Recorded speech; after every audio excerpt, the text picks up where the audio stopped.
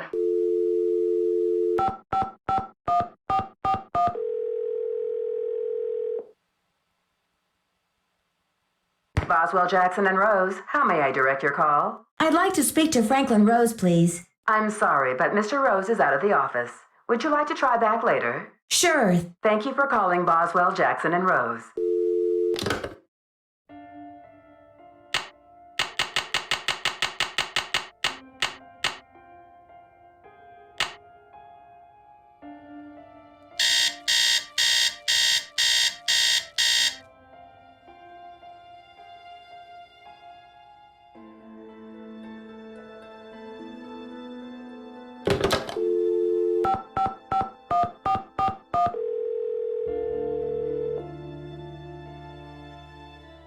Boswell, Jackson, and Rose, how may I direct your call? I'd like to speak to Franklin Rose, please. I'm sorry, but Mr. Rose is out of the office.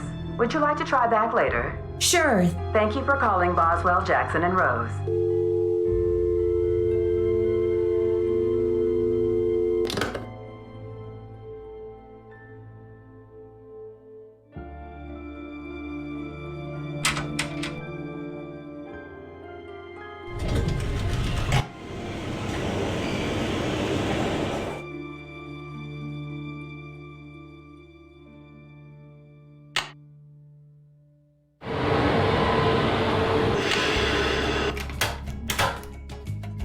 Hello. I should get back to the museum. Yes, you should.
Good afternoon, young lady. Henrik, I need to know where you put the Pacal carving. I can't remember. You rest up. I'll be back. Be careful.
Boswell, Jackson, and Rose, how may I direct your call? I'd like to speak to Franklin Rose, please. I'm sorry, but Mr. Rose is out of the office. Would you like to try back later? Sure. Thank you for calling Boswell, Jackson, and Rose.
Wow, I'm not sure I can hold on to these stones for very much longer.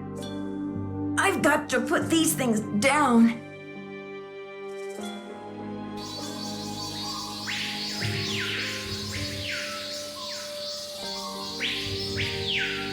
Looks like this side is missing a part. The poem said, when the first king ascends again.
sirve. Cambio y fuera.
Any news? I'd better get going. Thanks for stopping by.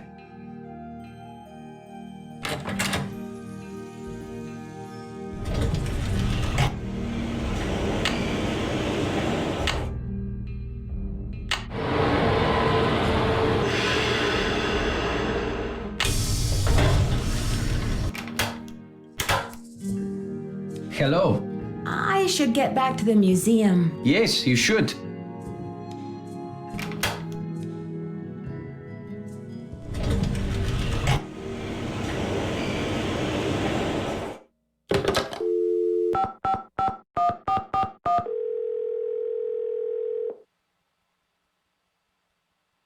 Boswell, Jackson, and Rose, how may I direct your call? I'd like to speak to Franklin Rose, please. I'm sorry, but Mr. Rose is out of the office. Would you like to try back later? Sure. Thank you for calling Boswell, Jackson, and Rose.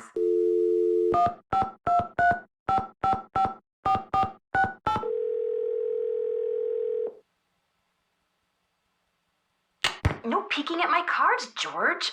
Hello? Hey, Bess, it's me, Nancy. Hey, Nancy. How's life at the museum? Everything was going great until someone broke into a display case and stole one of the museum's most valuable artifacts, a jade carving of King Pacal. A theft? When? How? Who are your suspects? Do you have any clues? Easy, ladies. Let's just say that so far, I have more questions than I do answers. But don't worry, I'm on the case. There goes your low-key internship. Honestly, Nancy, it never will cease to amaze me how one girl can cross paths with so much trouble. After the board caught wind about the police interrogating Joanna, they suspended her. But Joanna didn't take the Pacal. I tried to suggest that to Franklin Rose without betraying Henrik's confidence, but he's not interested in cutting Joanna any slack. So what? She's history?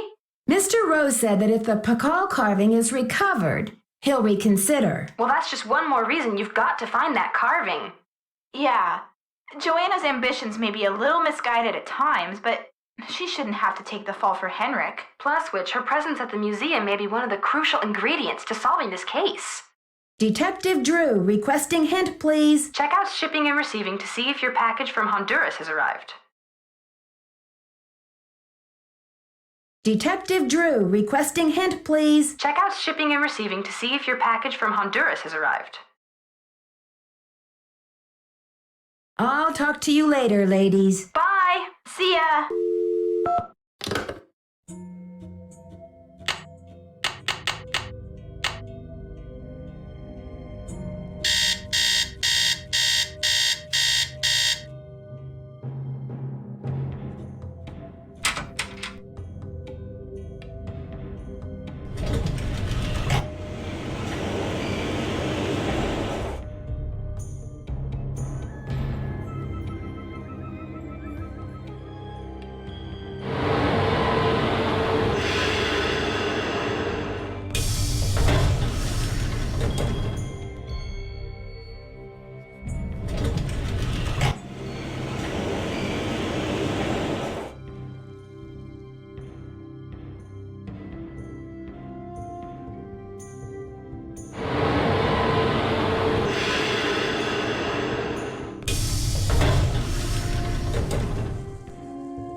Diego de Landa.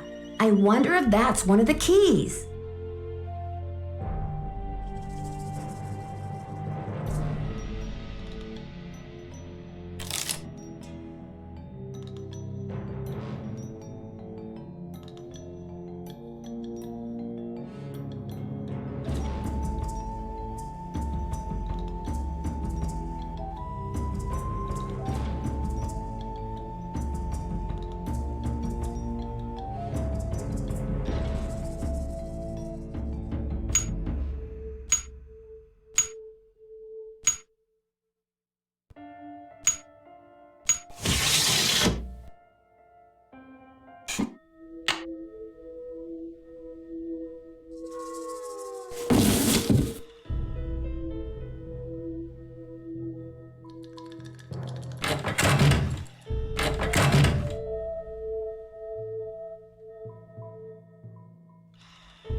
You have no voicemail.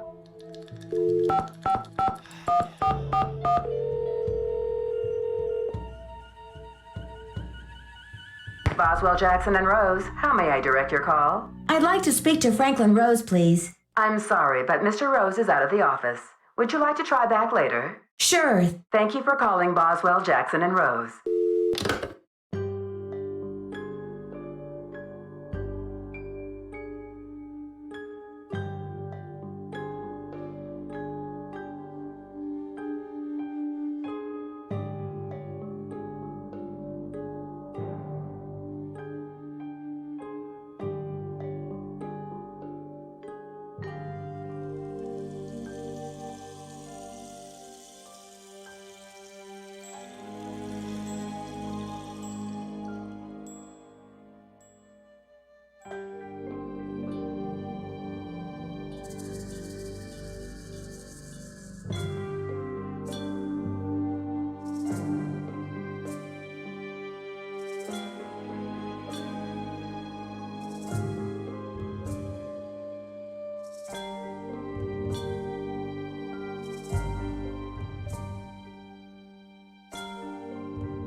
Good afternoon, young lady. Henrik, I received a note from your friends in Copan. I've got the Copan Fool Key. I still need the Pacal, though. How's your memory? The tomb. Nancy, I hid the Pacal carving in the replica of the Pacal tomb at the bottom of the temple exhibit. Huh, now how did I think of that? And another thing, you'll need to get past that computer quiz. Sonny set it up with an impossible question. No one knows what Pacal was afraid of, but Sonny was petrified of the Coatamundi. It's an ornery bandit with a narrow snout and a long ringed tail, much like a raccoon or a polecat. Have you ever been part of a smuggling racket? I don't know. You rest up. I'll be back. Be careful.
I wonder if Henrik would remember the answer.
Go back. It's too dark in here. I need a light.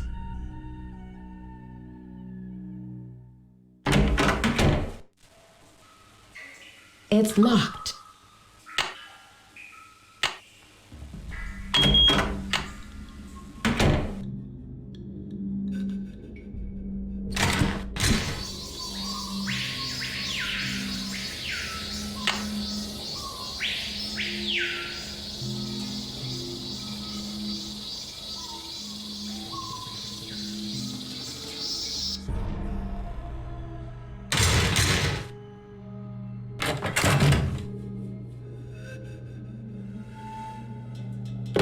You have no voicemail.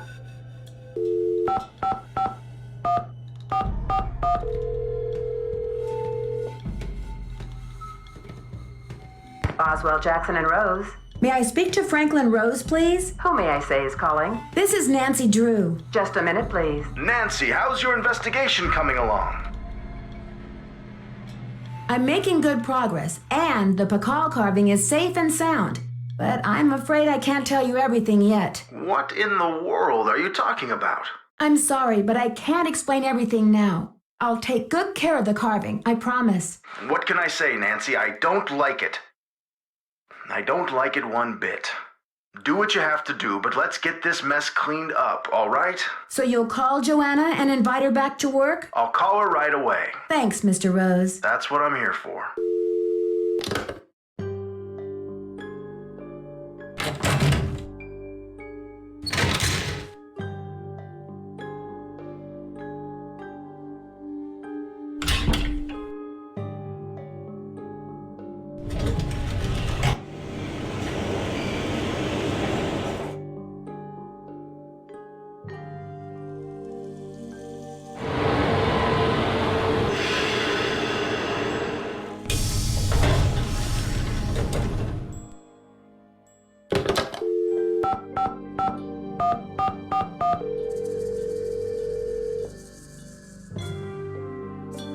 Boswell, Jackson, and Rose. How may I direct your call? This is Nancy Drew, calling for Franklin Rose, please. Just a minute, please. Nancy, to what do I owe the pleasure of this call?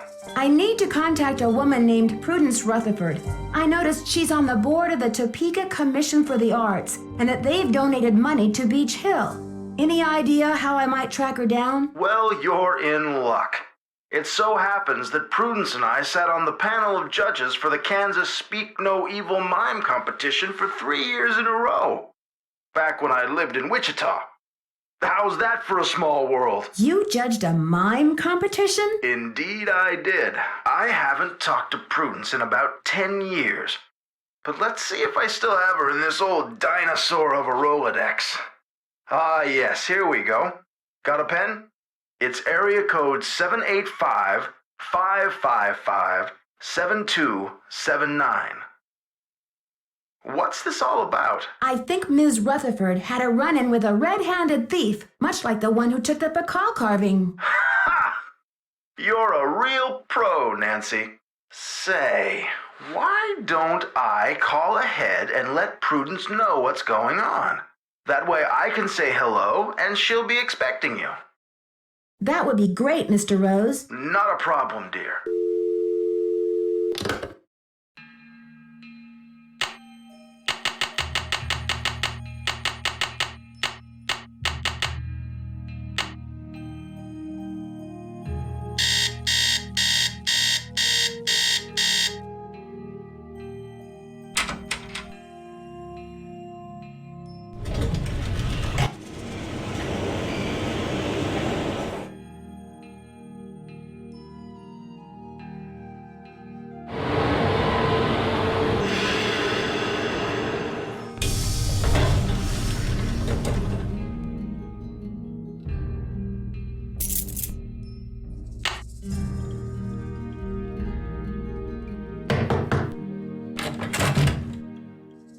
Thanks for clearing my name, Nancy. Honestly, I mean, what kind of moron would I be to try and ruin my own exhibit? Anyway, we need to make up for lost time. I need you to go to the storeroom and start unpacking some of those crates. One of the pieces has a fancy security device on it. The code is 0677. Sure thing, Joanna. I'll see you later. Semper ubi sub ubi.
Yes, hello?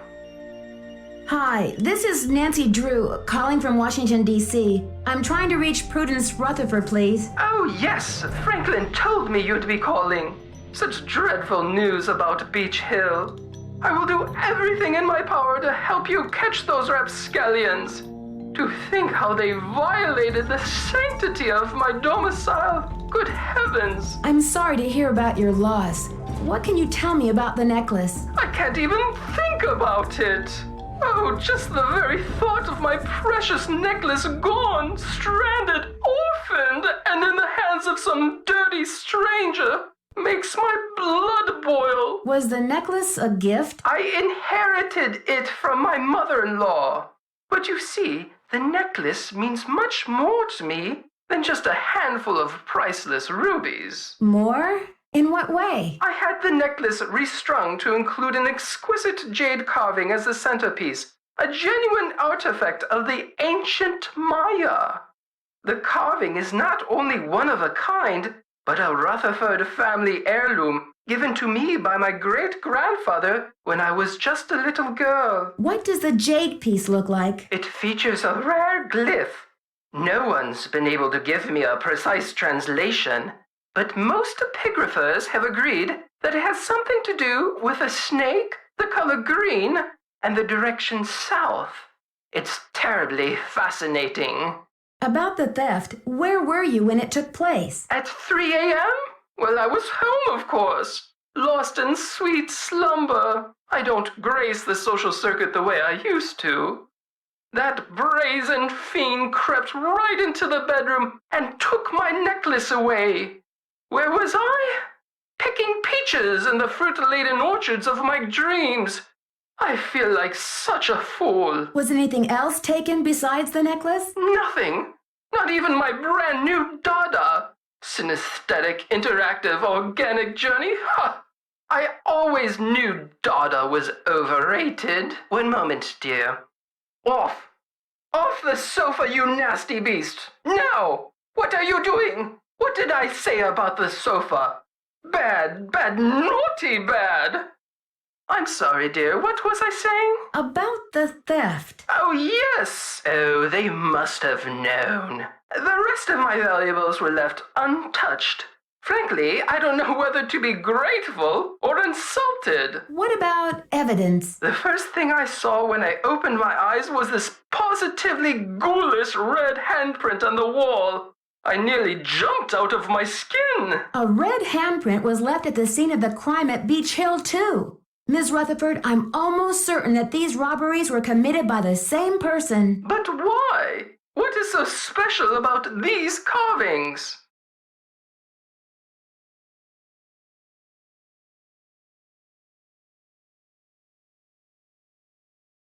Miss Rutherford, it would be so helpful if I knew exactly what your carving looked like.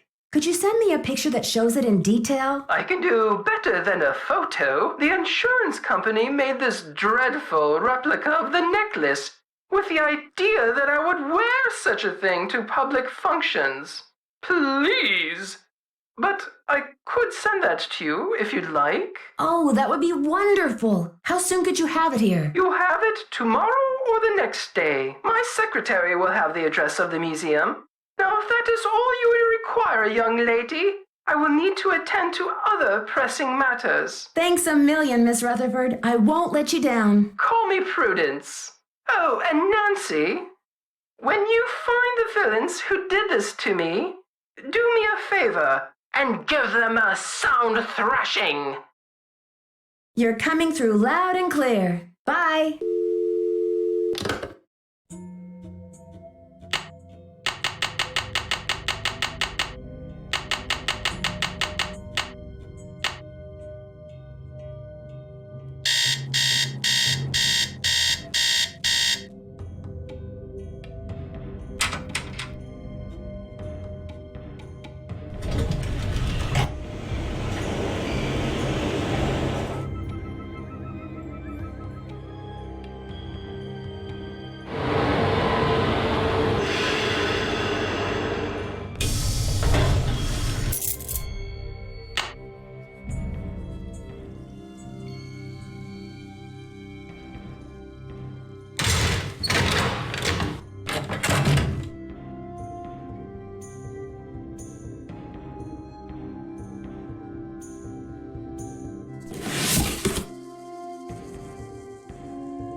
I bet I can make a mold from this foam core.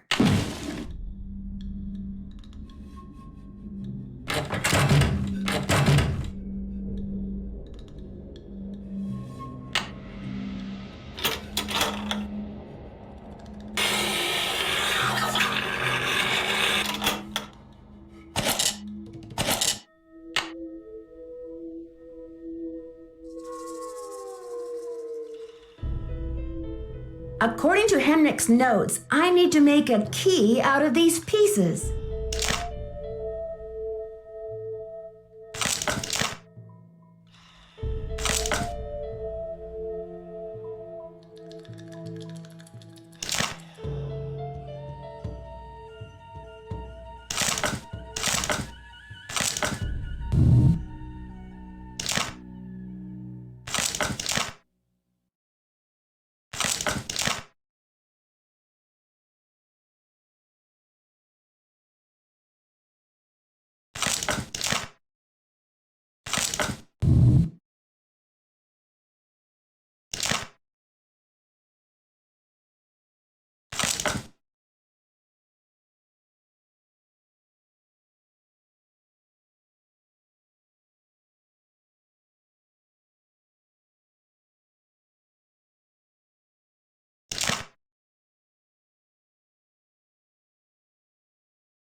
Now I have the key!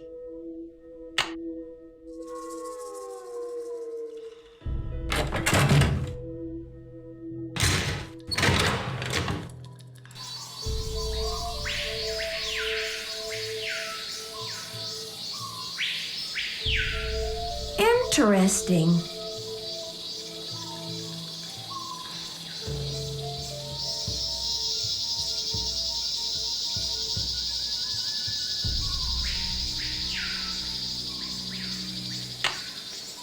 I'll have to choose which side of the cube goes here. Nothing happened.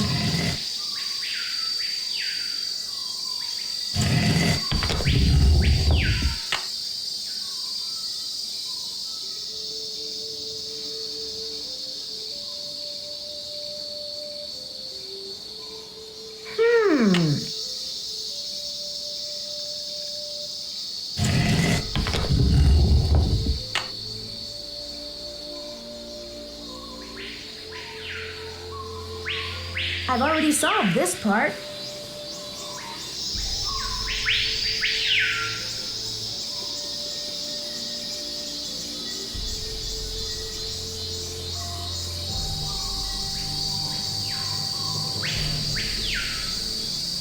I've already solved this part.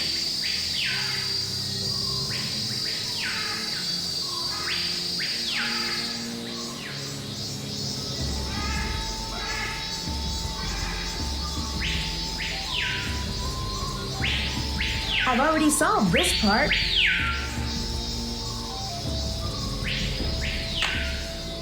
I've already solved this part.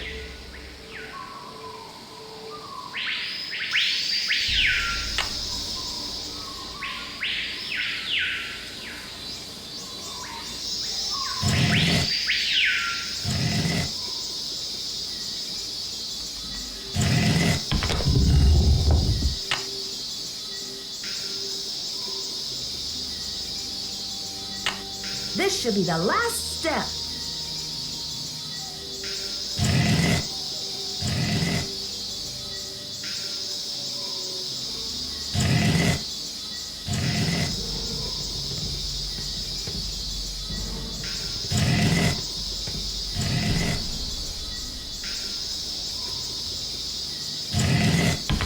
I wonder what's inside.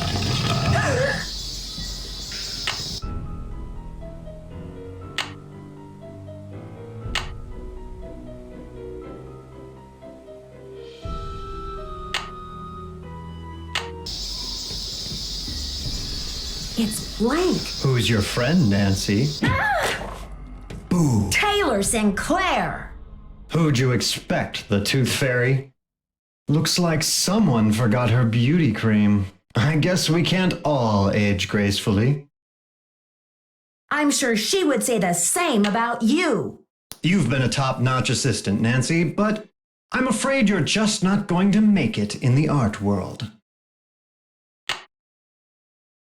Why are you doing this? Nancy, do you have any idea what that book contains? Help me out, Sinclair. I'm drawing a blank. The Whisperer's writings are the only known personal account of Maya life, the only written glimpse into Pacal's time anywhere. Do you know what I can get for that thing on the black market?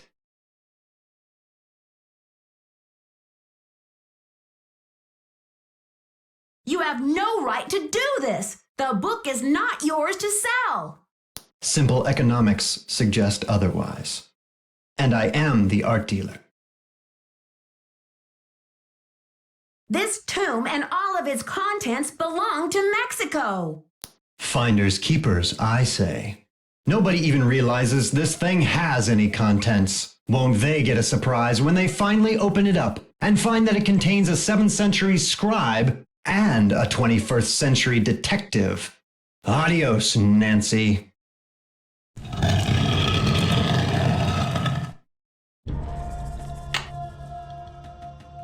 Something's missing here.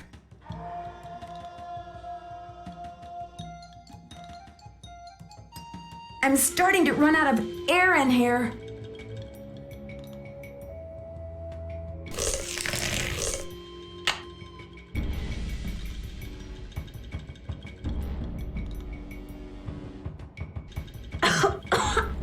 I gotta get out of here.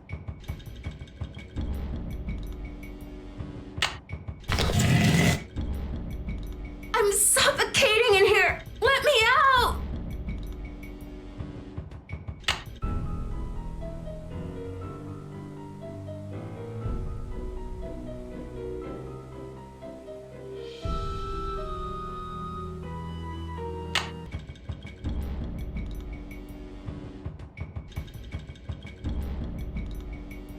This may be the scribe's notes about Pacal.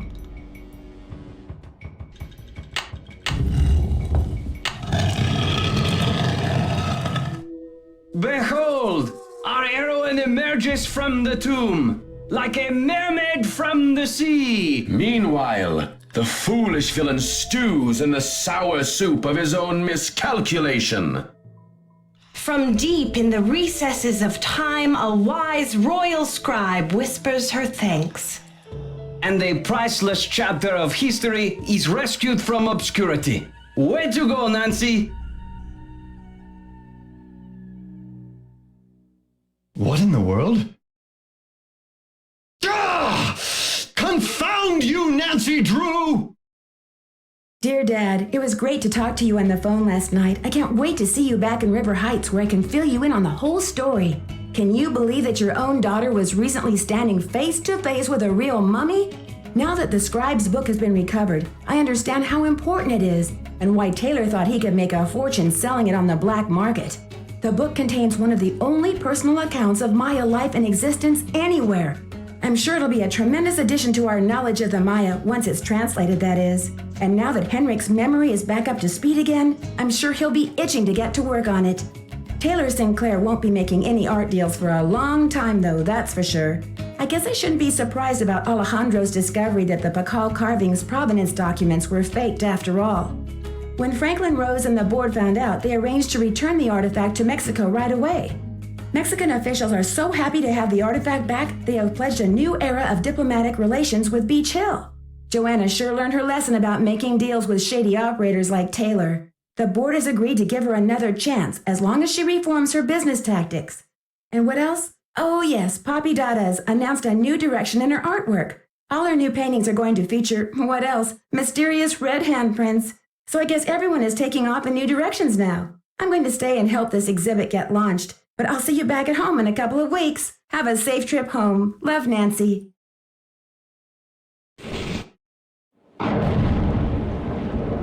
Dear Nancy, Bess and George told me you're on a case in D.C. I hope everything is working out for you.